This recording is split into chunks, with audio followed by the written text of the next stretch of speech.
Hello, Jim Ryerson from Sales Octane, and today we're going to talk about the final step, the completion of the project and the walkthrough with the customer.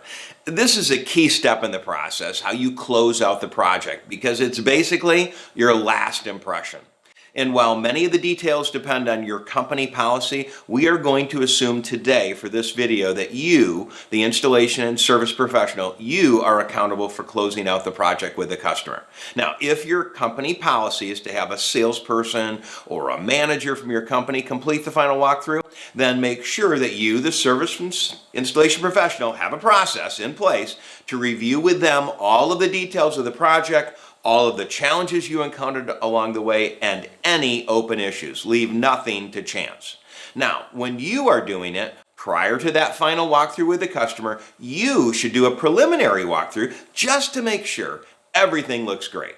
And if you uncover an issue, could be something you were not aware of earlier, maybe a missing part, a damaged piece, do your best to take care of it right then and there.